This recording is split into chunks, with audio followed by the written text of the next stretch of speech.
We're here.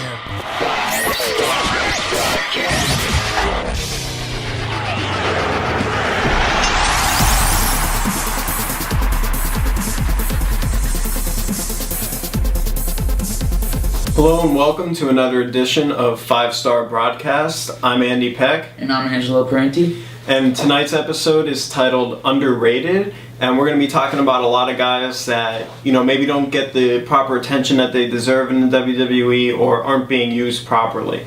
And to start that off, we're going to start talking about the Dolph Ziggler and Damien Sandow series that's been happening on Raw recently. Yeah, it was just every week they were coming back and you were like, okay, we get it. But it was cool that they finally said the winner would face Big E at TLC for the Intercontinental Championship. And in my opinion, I think it would have been cool if Ziggler won and they turned Ziggler heel, and I think it would have made a good feud between Big E and Ziggler because of their past. Yeah, definitely. That was one of the things I was kind of hoping for too, that Ziggler would win and he'd be going on to face Big E. Not only because I think it would be a cool match, but because of that back history that they have together. Yeah. But yeah, it was definitely cool to see them do a little series of matches there where each one got a win. I wish the matches were a little different though. I mean, they had basically just random prop matches, whatever city they were in, they came up with a gimmick for them. And it wasn't really announced that it was, a best of 3 series where the winner would face Big E. Like if they did something like that where they said, on week 1 that this is a best of 3 series where the winner will face Big E, I think that would have been a lot cooler and people would have been more interested. There's a good chance that WWE had those 2 matches and they didn't figure out what they were going to actually do with it until before this week's Monday Night Raw. I've heard things like that happen where they'd have the whole show written up and then an hour before they would change stuff. So you never know, but I'm still fine. I think, Damien Sandow and Big E could be pretty good, but I would have rather see Ziggler. I think that's a storyline and that they're really missing out on. And who knows, maybe something will happen at TLC that'll incorporate Ziggler into this feud and maybe get all 3 going into some kind of triangle. Yeah, there was a commercial for SmackDown and all it showed was Dolph Ziggler, so maybe there's still something going on because other than this, I really don't know what they're going to do with him except for advertise for WWE merch. Yeah, he'll be on Raw this week trying to push merch to everybody with their 15% off discounts. So, yeah, hopefully they find something for Ziggler to do in the coming weeks if he's not part of this feud. That kind of pulls us into, with underused talent. We got a question from one of my friends, Melanie. She said, hey men, who would you say is an underused talent on the current WWE roster and why do you believe they have great potential? Yeah, and I think Ziggler is one of them. I think he's used in the wrong ways. I don't know, I've heard he did something wrong to cause a beef backstage, but it's just, I just could see him being a main guy. And even Sandow, I think after he cashed in that Money in the Bank, they should have capitalized on that and just kept, I know he lost, but you could have kept him going. All the fans were into it.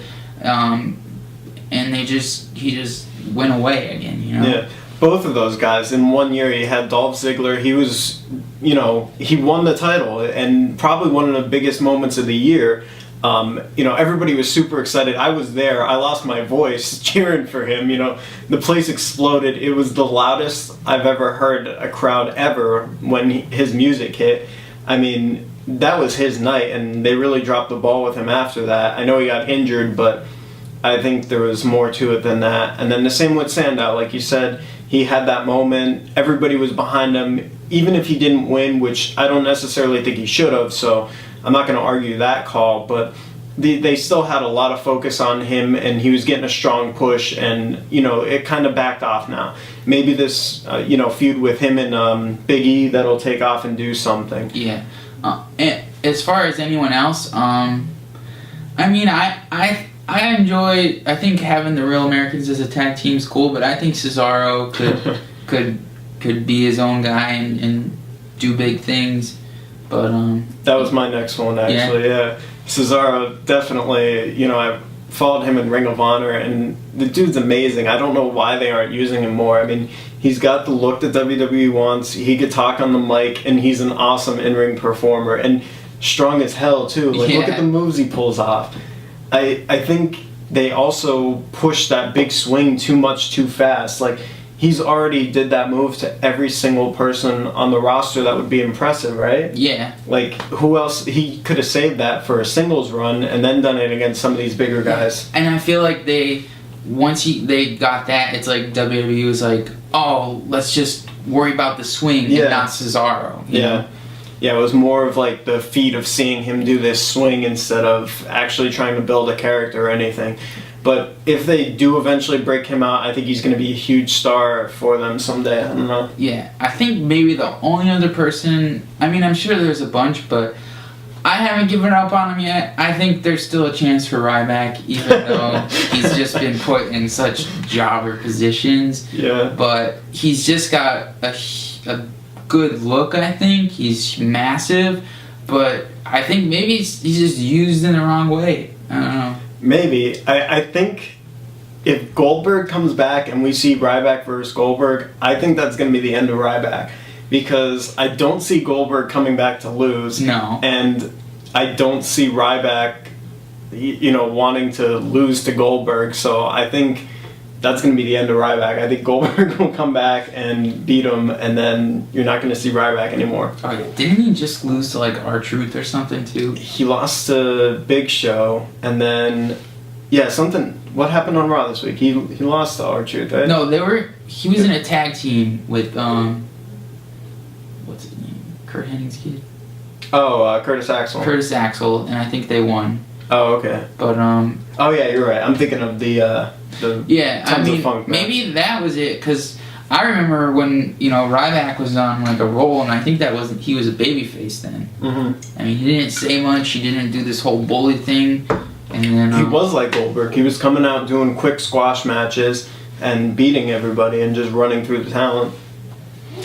Yeah, but maybe I shouldn't have even brought Ryback up. No, I could see where you're going with him. But, I don't know. I don't see it. I thought he was going to be gone by the end of this year, to be honest. But Melanie also had another question for us. She wants to know our opinions on the Divas Division, past, present, and future. So for me, the past, some of the awesome people came out, like Trish Stratus and Lita back in the Attitude Era. I think they really helped out the division a lot, and I don't think we've seen good female wrestlers like them since. They really stepped up the bar for it. They were they were like just as big as some of like the male wrestlers, And when I was reading this question, I was thinking of the current Divas division, and I don't really pay attention to it. I'm like, there's only like two or three that I think as like bigger, good wrestlers and stuff, and I'm like, you need more. And then I thought back, when it was pretty good, there was two or three. Yeah, and it didn't seem as like lame as it is now. I think right now they have too many people or too many females that they're trying to make wrestlers. Some of them shouldn't be. I think they should just stick with manager.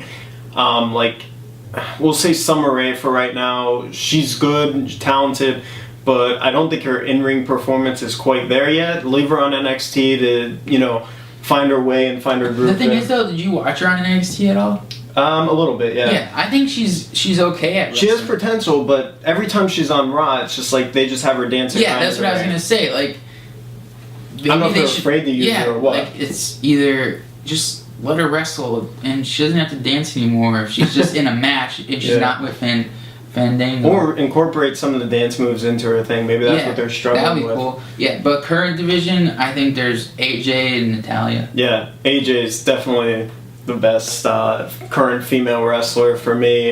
She's got that cool gimmick. She's got some good moves. Mm-hmm. Natalie's might be a little better in the ring, but I don't think she's got as good of a personality as AJ has right now. Yeah, she's kind of like generic-y. Yeah, she's just riding on the Hart coattail, basically. Yeah. We did get another question, though. This is from a fan 212 on Twitter, and they want to know who we really admire, and then also who we think are the most overrated and underrated, which we already kind of addressed. So, for who we most admire.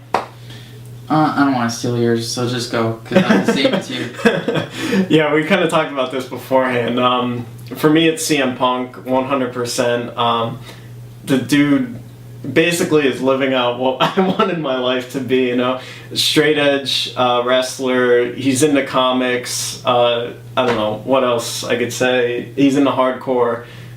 The dude does everything like that I wanted to do. I'm jealous of CM Punk. It's like if one of our friends became a wrestler. Yeah, it's cool. I feel like he'd be cool to hang out with for that reason. So moving on to our next question. That was an easy one. This one is from Andrew on Facebook, and I'm not even going to try to pronounce your last name. Sorry, man, but I would butcher it.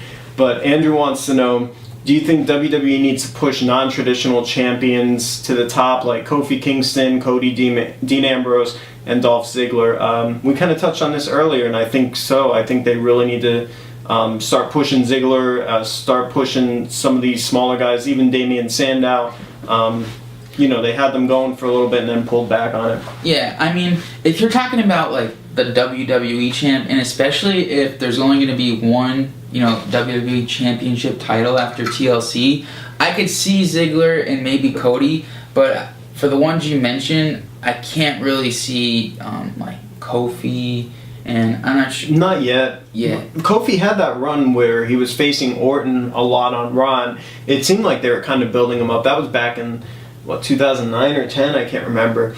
But he was being pushed, and I thought he could have went somewhere, but now I really think that once they're getting rid of the 2 titles and just having one, I think they're going to see some of these guys step up into like an intercontinental role and have that be a main title. I think that'll be cool because I think with only one main championship belt, the other ones will mean more and bring out these guys, because I get it when they say, WWE wants that, big, muscular, big look guy. They want the main attraction. I get it, but it has worked for the smaller guys. Like, CM Punk is, I think, considered a smaller guy. Yeah. Daniel Bryan is Shawn a smaller Michaels. guy. Yeah. And Bret Hart. It's worked for them, so you can't say it hasn't, but I get it. I get where they're coming from sometimes, Yeah. No, I understand that too, but we gotta mix it up a little bit. You can't see the same looking guys going out and winning everything. Mm-hmm. But I don't know. I think that about wraps it up for this week, though, right? Or do we have these ones? We're kind of running. Oh, we're running out of time. sorry about that. YouTube has limited us for a little bit, so we're trying to figure out this format a little more. We're currently running on 15-minute intervals here, so. But we'll have a bunch more questions to answer next time, so thanks for checking out this episode. See ya.